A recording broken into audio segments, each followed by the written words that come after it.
Dans la famille d'un pasteur, j'ai appris à réprimer cela, pensant que le mariage avec toi me guérirait.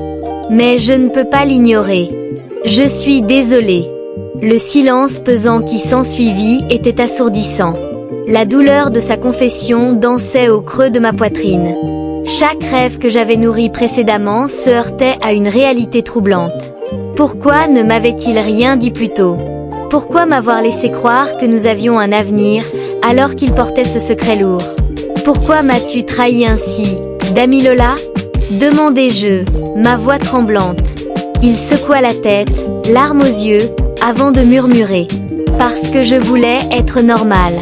Je voulais être ce que ma famille, l'Église et la société attendaient de moi. Je pensais qu'en me mariant avec une femme aussi pieuse que toi, je pourrais surmonter cette partie de moi, mais ce n'était pas juste pour toi.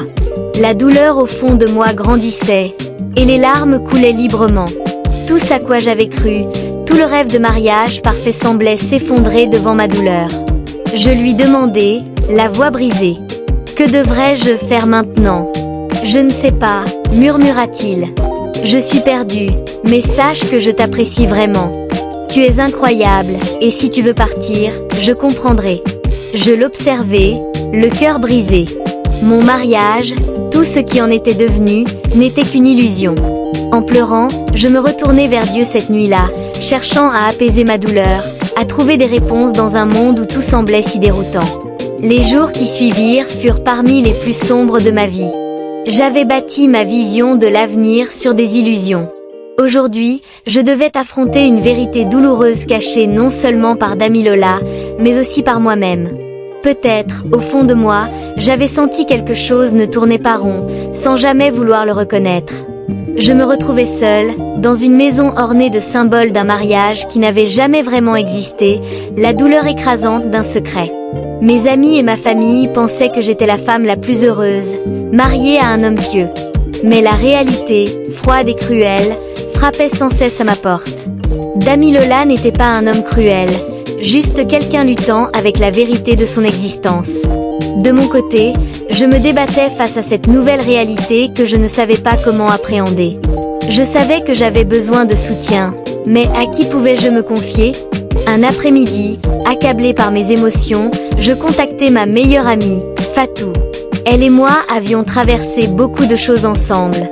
Fatou, peux-tu venir chez moi? J'ai vraiment besoin de te parler, dis-je, ma voix tremblante. Elle comprit que quelque chose n'allait pas et ne tarda pas. J'arrive tout de suite, Amina. Lorsqu'elle entra, je me présentai vulnérable, les yeux pleins de larmes. Sans un mot, elle m'enlaça, comme si elle savait exactement ce dont j'avais besoin. De là, je laissai tout couler. Chaque mot était comme une épine que j'enlevais. Damilola m'a dit qu'il était gai. Il m'a épousée parce qu'il voulait changer, mais il n'y arrive pas. Maintenant, je ne sais pas quoi faire. Fatou resta silencieuse, m'écoutant vider mon cœur. Après un moment, elle parla doucement. Amina, je n'arrive même pas à imaginer à quel point c'est dur pour toi. Quelles que soient les décisions que tu prennes, je serai là pour toi. Je hochai la tête, mais ma confusion persistait. Je suis encore en train de digérer cette trahison et la douleur de ce qui semble un mensonge. Elle me regarda de ses yeux compatissants. As-tu pensé à parler à un conseiller ou à un pasteur? Cela pourrait t'aider à clarifier ta situation. Je pris une profonde respiration. J'ai peur que ma famille n'accepte jamais tout cela. Pour eux, l'homosexualité est impardonnable, et le fait que mon mari en fasse partie serait un déshonneur insupportable.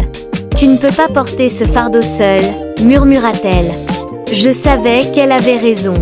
Je ne pouvais pas continuer à vivre cette douleur sans chercher de l'aide.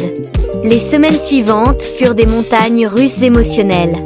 Je rencontrai une conseillère, une femme pleine de sagesse. Elle m'aida à comprendre que ma valeur ne dépendait pas de la situation de mon mariage. Damilola et moi entamions des conversations difficiles et honnêtes, pleurant tous les deux sur la perte d'un mariage dont nous avions toujours rêvé. Il s'aperçut qu'il devait aussi se libérer de ses chaînes. Après des mois de réflexion, je pris la décision de demander le divorce. Ce n'était pas une décision facile, mais rester dans un mariage où aucun de nous ne pouvait être épanoui ne ferait que prolonger notre souffrance. Le jour de la signature des papiers fut émotionnellement déroutant. Je ressentis une étrange combinaison de tristesse et de soulagement. Je pleurais la fin de ce chapitre, mais je savais que c'était nécessaire pour ma guérison.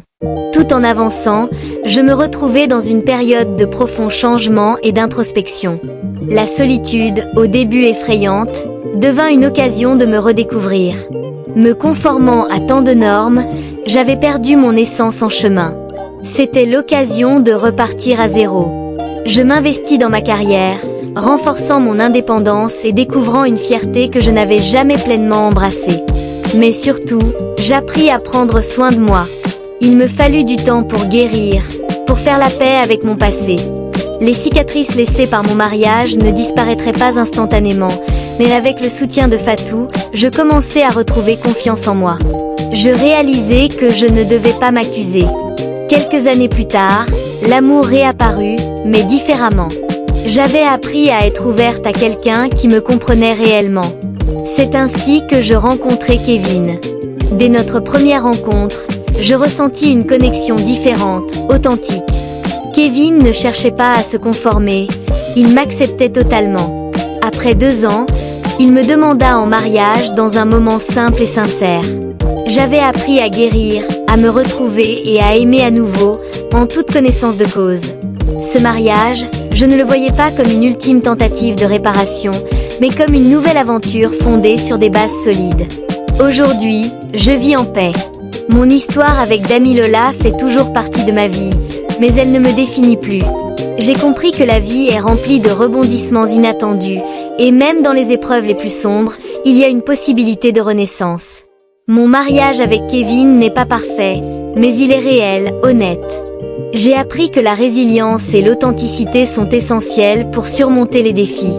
En fin de compte, ressentir la douleur ne doit pas définir notre existence. Enfin, le pardon est crucial. Se pardonner à soi-même et aux autres ouvre la voie à la guérison et à un avenir plus serein. Cette aventure n'est pas juste un récit d'amour et de perte, mais un chemin vers l'acceptation de soi. À tous ceux qui écoutent mon histoire, rappelez-vous que chaque épreuve cache la promesse d'un nouveau départ. Si cette histoire vous touche, si elle suscite en vous des émotions, n'oubliez pas de vous abonner pour découvrir d'autres récits inspirants. Ensemble, apprenons et grandissons. À très bientôt.